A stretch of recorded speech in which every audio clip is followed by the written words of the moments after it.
Hadirin, dalam setiap pertemuan Jumat, Rasulullah Sallallahu Alaihi Wasallam senantiasa memulai khutbahnya dengan memberikan wasiat takwa.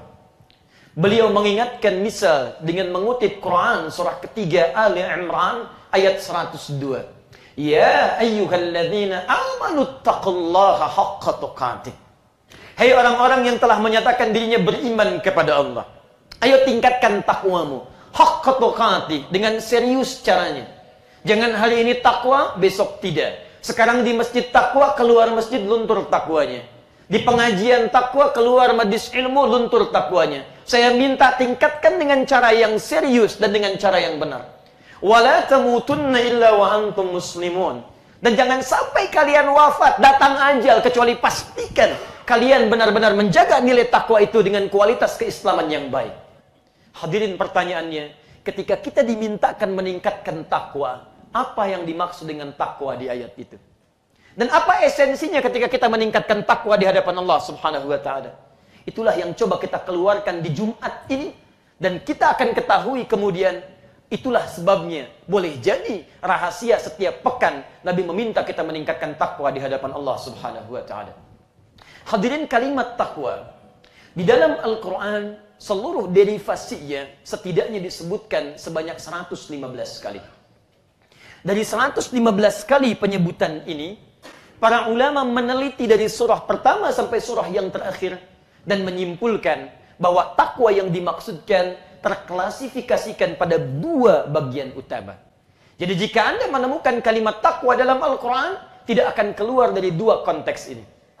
Pertama, kata para ulama, jika disebutkan kalimat takwa dalam Al-Quran, maka hubungan yang pertama disebut dengan al-bu'dur rabbani, dimensi ritual, dimensi yang terkait langsung dengan Allah Subhanahu wa taala. Ulama kita di Indonesia mengistilahkan dengan hadzum minallah, hubungan vertikal kita dengan Allah Subhanahu wa taala, wujudnya ibadah ritual.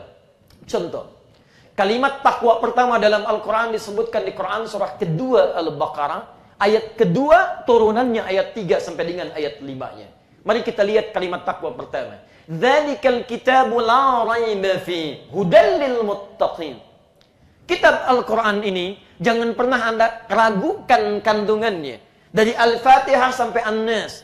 Jadi kalau Anda ingin berinteraksi dengan Al-Quran dan ingin mendapatkan manfaatnya, maka cara pertama, jangan pernah Anda ragu dengan isinya.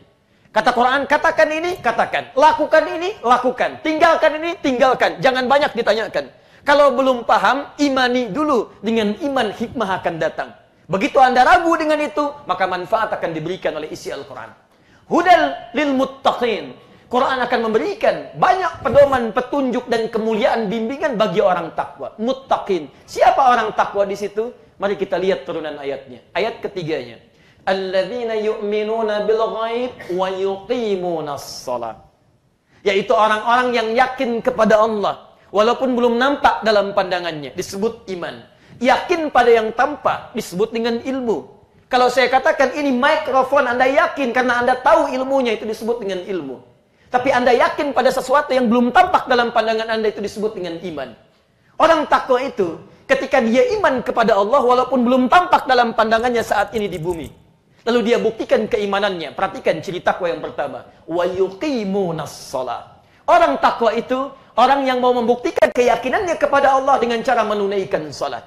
Hadirin, ketika Allah meminta kita, ayo orang takwa, ditegaskan oleh Nabi, tingkatkan takwa, tingkatkan takwa. Setiap Jumat, ittaqullah, tingkatkan takwa. Apa makna yang pertama? Ibadah ritual. Apa contohnya? Salat. Dalam kalimat Al-Quran, bahkan hadis, kata salat dibagi pada 3 bagian. Ada yang tulisannya alif, lam, shad, lam, alif, ta marbutah. Yang kedua alif, lam, shad, lam, waw, alif, ta maftuhah. Yang ketiga alif, lam, shad, lam, waw, ta marbutah. Bentuk yang pertama menunjuk pada bentuk tunggal, satu kali salat. Salat, hayya 'alas shalah, dalam adzan ayat salat tulisannya alif, lam, shad, lam, alif, ta marbutah. Kita diminta salat pada saat adzan di waktu itu. Adzan zuhur untuk salat zuhur, satu kali salat. Adzan asar untuk salat asar. Tapi kalau dituliskan alif, lam, shad, lam, waw, alif, ta marbutah, bentuk jamak dengan batasan. Dalam bahasa Arab disebutkan al-jam'ul mahdud. Bentuknya jamak tapi dibatasi. Tidak boleh lebih dari itu, tidak boleh kurang dari itu. Dalam pengertian fikih, kalau disebutkan yang seperti ini, maksudnya sholat fardu yang 5 waktu. 5 itu jamak, lebih daripada 1. Tapi Anda tidak boleh melakukannya lebih daripada 5 waktu atau kurang daripada 5 waktu. Tapi kalau tulisannya alif, lam, shad, lam, waw, tak marbutah, itu artinya jamak ghairul mahdud. Jamak tanpa batas. Jamak tanpa batas artinya melebihi batasnya. Melebihi batasnya artinya fardu tambah dengan tambahannya. Tambahan dari fardu disebut dengan sunnah. Hadirin, ketika Allah menyebutkan kalimat sholat pertama di Quran bersanding dengan takwa, yang disebutkan bukan yang pertama, bukan yang kedua, tapi yang ketiga. Jama' ghairul mahdud. Bentuk jama' tanpa batas. Fardu dan sunnahnya. Fardu 5 waktu, 17 rakaat. Quran surah ke-17, ayat ke-78. Aqimis salata liduluki syamsi ila ghasaqil laili wa Qur'an al-fajr. Inna Qur'an al-fajr kana mashhuda. At-Tirmidzi nomor hadis 414. Disebutkan dari mulai subuhnya, zuhur, asar, maghrib, isya. 5 waktu yang fardu. Tapi ingat, orang takwa ketika diminta meningkatkan takwanya, Allah tidak mencukupkan pada yang standar. Allah katakan, salat dalam bentuk jama' ghairul mahdud. Ada sunnahnya, ada rawatib 12 rakaat. Dari Ummu Habibah, At-Tirmidzi nomor hadis 414. Man shalla isnatai asyara rak'atan. Siapa yang salat 12 rakaat fi yaumin wa lailatin, yang mengiringi salat siang dan malam fardunya, arba'an qabla dhuhri, 4 rakaat sebelum zuhur, rak'ataini ba'daha, 2 rakaat setelahnya, rak'ataini ba'dal maghrib, 2 rakaat setelah maghrib, rak'ataini ba'dal isya, 2 rakaat setelah isya, rak'ataini qabla al-fajri, 2 rakaat sebelum subuh, 12 rakaat. Bunyalahu bihinna baitun fil jannah. Allah tambahkan tambahan baginya, Allah bangunkan satu rumah di surga untuknya. 12 rakaat tambahan bagi yang fardu. Sebelum asar, Abu Daud nomor hadis 1257 dari Ibnu Umar radhiyallahu taala anhuma. Qala Rasulullah sallallahu alaihi wasallam, rahimallahu imra'an shalla qabla al-'asri arba'an. Allah merahmati seorang hamba yang salat 4 rakaat sebelum asar. Sebelum maghrib jika bisa dikerjakan, tidak ada waktunya tidak perlu dikerjakan. Abu Daud nomor hadis 1258. Dari Ibnu Umar radhiyallahu taala anhuma. Qala Rasulullah sallallahu alaihi wasallam bima ma'na sallu qabla al-maghrib rak'atain wa la tattakhidhuha sunnatan. Kalau ada peluang, kerjakan 2 rakaat sebelum maghrib. Tapi jangan dibiasakan karena waktunya singkat.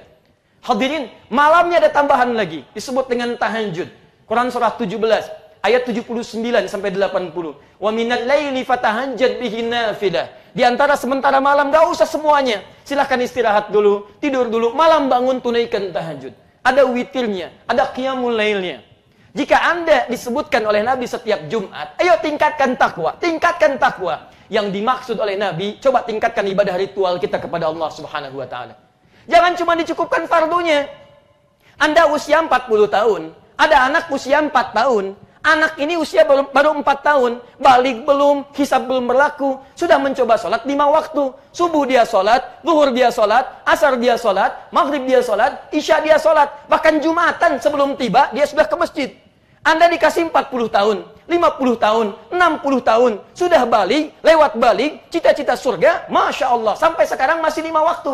Butuh berapa tahun untuk meningkatkan takwa Anda di hadapan Allah Subhanahu wa taala? Jadi kalau Anda cuma sholat 5 waktu, nggak ada beda dengan anak usia 5 tahun. Nggak ada beda dengan yang 4 tahun. Apa yang Anda banggakan di hadapan Allah Subhanahu wa taala? Duha yang menambahkan surga sampai dengan Jumat ini, apa bekal yang Anda sudah siapkan untuk ke surga? Anda untuk bekerja mendapatkan posisi yang bagus saja untuk promosi jabatan, begitu dalam Anda kerjakan persiapannya. Training ini, training itu, ikut beasiswa pembelajaran. Untuk apa? Mengangkat posisi dalam urusan dunia. Begitu diangkat, wafat, tiba ajal Anda. Pertanyaan terbesar, apa yang sudah Anda siapkan untuk mengangkat status Anda di hadapan Allah Subhanahu wa taala? Duhai Anda yang punya jaringan luas dalam kehidupan dunia, sudahkah mengupdate koneksi dan jaringan Anda di hadapan Allah Subhanahu wa taala? Sudahkah menguatkan sinyal-sinyal Anda di hadapan Allah Subhanahu wa taala? Allah panggil Anda dengan koneksi yang sangat tajam. Allahu Akbar, Allahu Akbar. Maka buktikan di hadapan Allah Subhanahu wa taala. Ittaqullah, tingkatkan takwa kita. Wa mimma razaqnahum yunfiqun. Walladzina yu'minuna bima unzila ilaik. Interaksi kita dengan Al-Qur'an, membangun kedekatan dengan Allah lewat Al-Qur'an. Bisa 3 cara. Dengan membaca disebut dengan qiraah. Dengan memahami disebut dengan tilawah. Dengan menghafal disebut dengan tahfidz.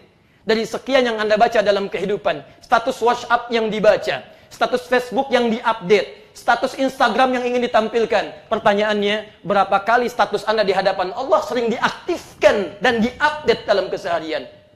Berapa kali Anda baca WhatsApp dibandingkan dengan baca Al-Quran? Berapa kali Anda menghadirkan Al-Quran? Jangan-jangan Anda punya program, jam sekian saya buka handphone, jam sekian saya update status. Berapa ayat yang sudah Anda rencanakan di hari ini untuk dibacakan di hadapan Allah Subhanahu wa Ta'ala?